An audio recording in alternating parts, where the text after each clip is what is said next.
Endi sizlarga bir bomba mavzuni ko'tarmoqchiman. Bu mavzu nasiya savdosi. Nasiya savdo joizmi? Joiz nima qilsa joiz bo'ladi deb ko'p odam so'raydi. Ko'pchilik nasiya savdo qiladi-da. Men nasiya savdo to'g'risida podkast ham berdim, guring.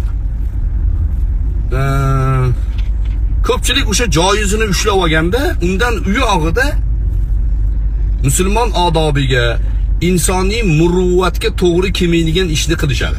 Hozirgi kunda bu bekitib bo'lmaydigan narsa. Nomini halol deb olishgan, nasiya savdo deb nomlab olishgan, lekin shunaqa o'qlashadi. Olgan odamga o'tkazib beradi, sotib ishlatishlik uchun. Masalan deylik, mana bugun bitta shunaqa hodisa bo'ldi. Menga bir kishi telefon qilyapti. Falon kompaniyani ishchisi mendan mashina olgan. Shu qarzini to'la olmayapti. Qoraka deydi, siz olib bering demayapman deydi. Shistriyni qarang. Siz olib bering demayapman deydi. Lekin deydi, ariza yozsak siz ham chiqasizda o'tda deydi. Ya'ni sotgansiz. 60 mingga sotganman. 60 minglik tam narxini mashinani 7 oyga 87 mingga sotgan. Arifmetiklar bormi oramizda? Shuni hisoblab oringlar.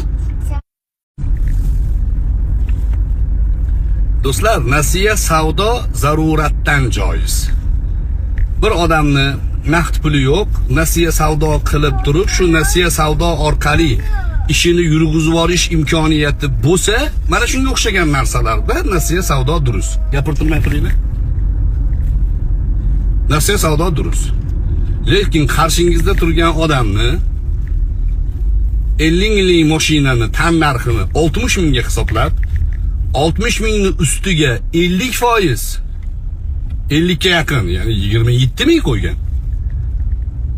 27 ming, 60'i 27'si qancha bo'ladi? 40 qancha bo'ladimi? 48% atrofida bo'ladimi? 48% qo'yib, u yoqdan 20%, bu yoqdan 48, 50%, 70% ustiga qo'yib sotyapti. Biladi, %100 biladi, bunaqangi biznes yo'q. U odam sotib yuboryapti, u tupikka kiradi. Shuni bilib turib, mana shu ishni qilayotgan nasiya savdogarlar arifmetik jihatdan, fatvo jihatidan halol deb topib olganmiz yo'lni desanglar ham qilayotgan ishlar shubhali. Musulmonning axloqiga mutlaqo zid. Qarshingizda turgan odamni men ana odamga aytayapman, bolaga. Bu odam deyapman 47 mingga sotib olibdi mashinani. O'tkazib berib chiqsa, menga nima qizig'i bor deyapti. Ya musulmon bir musulmonni tupikka kirib qolishligiga menga qizig'i bormi deydimi? Bu Yahudi aytadi bu gapni. Qarshimda turgan odam menga nima qizig'i bor, o'lsa o'lib ketsin deydi. Men deydi, o'zimnikini tiqib oldimmi deydi, men deydi, ilintirib oldimmi, burnidan ipni o'tkazib oldimmi, bo'ldi deydi. Bu musulmon odobiga to'g'ri kelmaydi. Nasiya savdoni halol nomini qo'yib olib, menga aytayapti, Alloh uchun aytayapman sizga deydi. Qo'ysaysiz-dan bu dinfurushlarning gapi. Alloh uchun, mashalloh, inshaalloh 70% to'laysan. Nimaga odamlar bank bundan yaxshiroq qilyapti? Nimaga? Bank 12%, 18% beryapti, ribo qilyapti u, to'g'ri.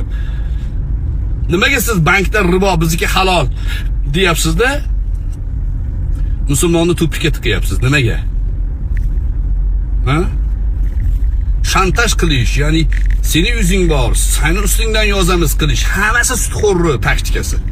Shantaj, montaj shunaqa odamlarning taktikasi. Endi u bolalarning nomini aytmayapman, hozir meni ko'rib turgan bo'lsa biladi. O'ziga ham nasihat qildim. Bizni bir kompaniyamizni problemaga kirishida mana shu bolalarning qo'li bor demak. Bizni qo'limizda ishlab yurgan sherigimiz ulardan nasiyaga mashina olgan, 87 mingga bo'yniga ilib olgan, 7 oyda to'lashi 47 mingga sotib olgan. Endi uni to'layman deb to'lamayapti. Zotan to'lamaydi. Bunaqangi biznes qayerda bor? Ha? Narkota sotish kerakmi? Odamlarni o'ldirib jigarini sotish kerak agar shunaqa pul topaman desa. Na'uzubillah. Natijada bizni kompaniya to'xtab qoldi. Demak, jamiyatda do'stlar, biz rizq Allohdan deb bilamiz. Jamiyatda shunaqangi naqd, halol, ishonchli savdoni qilib yurgan odamlarning ishiga turi yetyaptimi? Mana shunga o'xshagan nasiya savdo nomini halol savdo deb nomlab olib, o'zini do'stini, birodarini tupikka tiqib yurgan odamlar sababchi. Pulinglar hozir ozgina ko'payar. Sizlar bunga javob berasizlar. Jamiyatdagi iqtisodni cho'kishligiga sababsizlar. Bir ma'noda.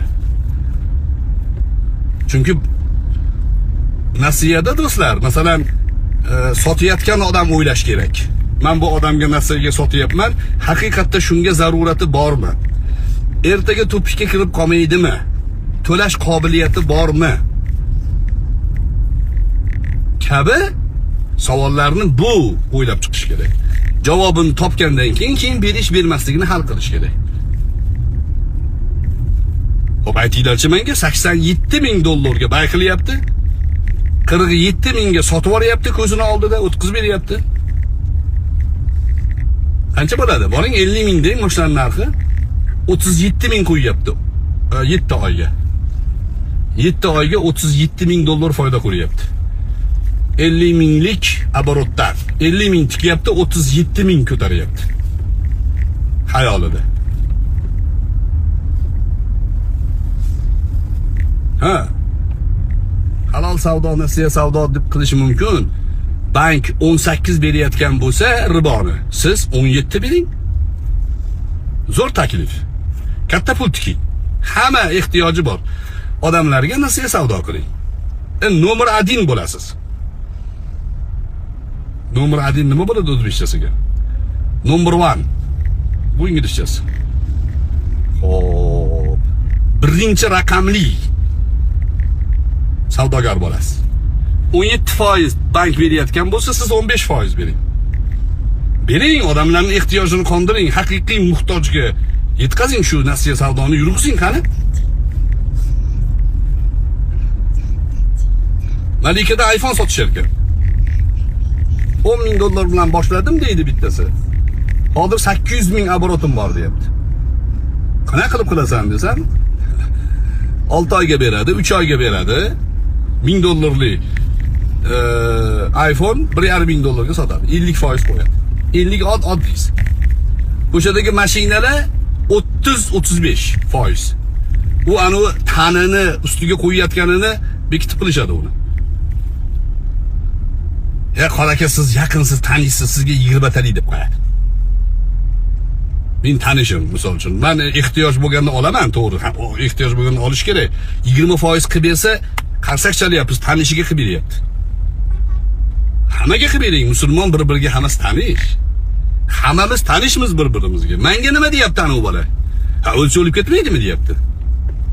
Voy do'stim, Rothschilddan nima farqingiz bor sizni? Ha?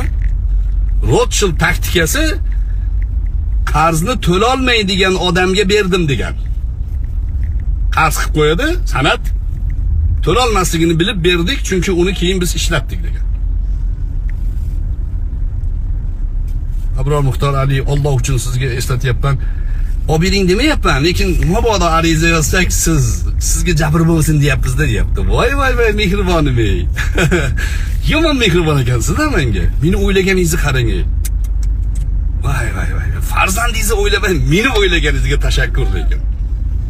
Bitta o'rtog'im aytardi. Birodarlar ustiga qo'yib sotmaydi, tagiga qo'yib sotadi deyapti. Voy meni birodarim ey, tagiga qo'yib sotyapsizmi siz? Shustiriyman deyapti-da, qarang, shustiriyman deyapti. Men ogohlantirishni aytyapman, do'stlar. Nasiya savdo joiz, lekin 50%, 70% qo'yib bunaqangi birodarini halokatga ketishligini ko'rib turib, unga o'sha halokatni ogohlantirmagan xoin bo'ladi. Xoin bo'ladi u. Bilib turibsiz to'la olmasligini. O'zbekistonda qayerda bor? 50 ming tikib turib 87 ming ko'taradigan biznes 7 oyda qayerda bor? To'la olmasligini bilyapsiz uni. Nimaga beryapsiz? Nimaga uni ham tupikka tiqyapsiz? Boshqa bizneslarga, boshqa sheriklarga ta'sir qilyapti qilgan ishingiz. Sizga farqi yo'qmi? Farqi yo'q deyapti menga. Sizga farqi yo'qmi? Qiyomatda ham Alloh taolo menga farqi yo'q deydi, ko'rasiz. Agar shunday tavba qilmay o'lib ketsangiz. Payg'ambar alayhissalom musulmonlar bitta jasad deganlar, bitta jasad. Qo'lim og'risa, ko'zim uxlamaydi. Qo'lni dardida. Menga farqi yo'q demaydi ko'z. Bittamiz ko'z, bittamiz qoshmiz, bittamiz et, bittamiz tirnoqmiz. Biznesda faqat o'sha hisob kitobni o'zi bilan ketilmaydi. Odamgarchilik bo'ladi, insoniylik bo'ladi. Qarshingizda turgan odamning ehtiyojini ko'rishingiz kerak. Abu Hanifa rahimahullohning oldilariga bir ayol bir material ko'tarib keldi. Menga shu bir joydan kelib qoldi, siz material sotar ekansiz, narxini bilmayman, olib qoling shuni dedi. Narx qancha dedilar? Ayol aytdiki 100 dedi. Yo bu qimmat turadi dedilar. 200 dedi. Yo undan ham qimmat dedilar. 300 dedi. Undan ham qimmat dedilar. 400 dedi. Undan ham qimmat dedilar. Meni masxara qilyapsizmi dedi. Yo bozorga aylanib keling dedi. Ayol bozorga aylanib keldi, materialning narxi 500 ekan. 500 berib oldilar. Ana o'shalar bugun ham zikr qilinyapti. Qarshidagi odamning foydasini o'ylashgan. Bozorda 500 bo'lgan narsani olib kelsa hozirgi shu nasihatchilar 100 desa 80 beray deydi. Uyalmaydi. Qarshidagi turgan odam muhtoj bo'lib turgan bo'lishi mumkin. Doktorga pul qidirib yurgan bo'lishi mumkin. Uyat bormi voy? Muruvvat qoldimi? Insoniylik degan narsa bormi yo faqat arifmetikami hamma yo'q? Ha, 2 × 2 4mi faqat?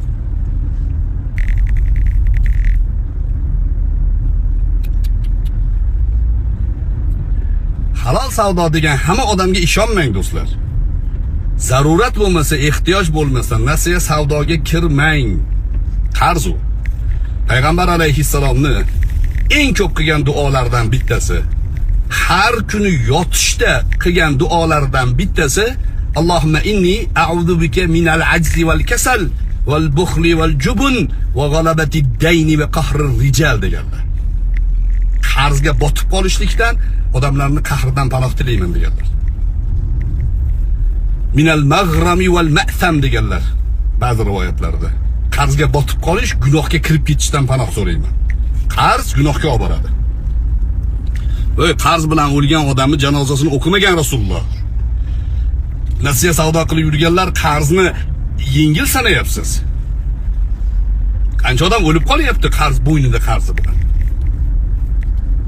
Qiyomatgacha bo'yniga kishanlanib yotadi qarzi bor odam qarzi ado qilinmasa. Qiyomatgacha.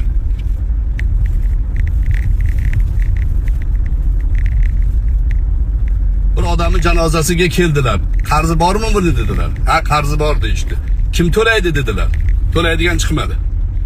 Men o'qimayman dedilar. O'zingizlar o'qiyveringlar dedilar. Shunda Abu Dardo bo'lsalar kerak yoki boshqa bir sahoba, "Ya Rasululloh, men to'layman" dedi. "Men to'layman" dedi. "To'laysanmi?" dedilar. "Ha." Keyin janozasini o'qidilar. Ertasi kuni ko'rib qoldilar haligi sahobani. Bu yoqqa kel dedilar, "Ha. Falonchining qarzini to'lab qo'ydingmi?" "Ya Rasululloh, ish bilan bo'lib qolgan, hali to'lamadim." "Ya bor to'lab qo'y" dedilar. Yana ko'rdilar, yana aytdilar. Oxiri keyin "Ya Rasululloh, to'ladim" dedilar. "Ha, yaxshi. Qutuldi anu kishandan" dedilar. O nasiya savdo qilayotganlar. O nasiya savdoga mol sotib, o'zini, do'stini, birodarini tupikka tiqayotganlar. Ko'zingizni sal oching. Insoniy ko'z bilan ham qarang. Millatingizga, xalqingizga insoniy ko'z bilan ham qarang. Hamma narsa foyda bilan o'lchanmaydi. Biroz qizishgan bo'lsam, rozi bo'lasizlar. Ogohlantirish bobidan edi. Bizning tijoriy kurslarimiz bor. O'sha joyda shu savol bo'ldi-da menga. Bank yaxshi-ku deydi.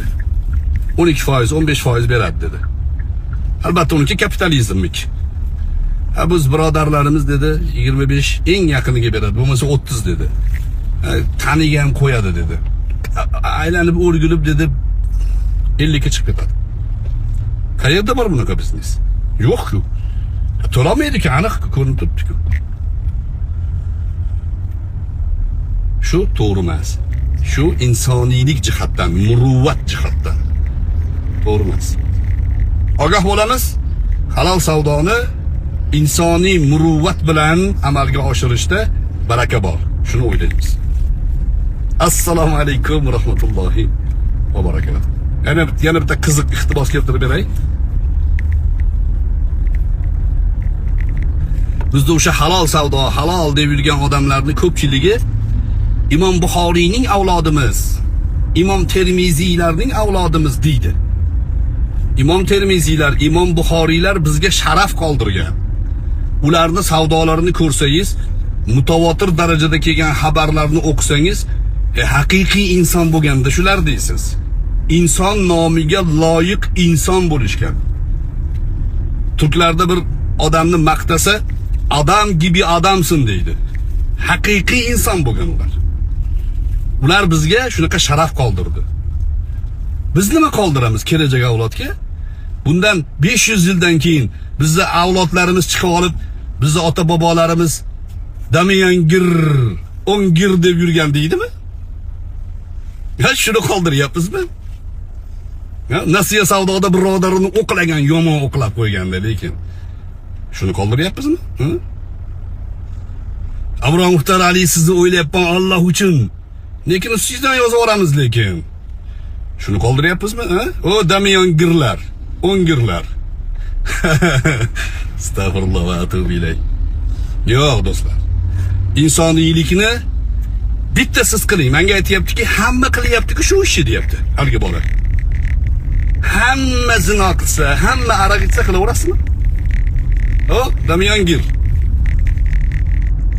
Yo'q. Hamma bir xato ishni qilsa, u xato to'g'ri bo'lib qolmaydi. Bu islom qoidasi. Lev Tolstoy yozgan kitobida shuni. O'zingizlarni ehtiyot qilinglar. Assalomu alaykum va rahmatullohi va barakatuh.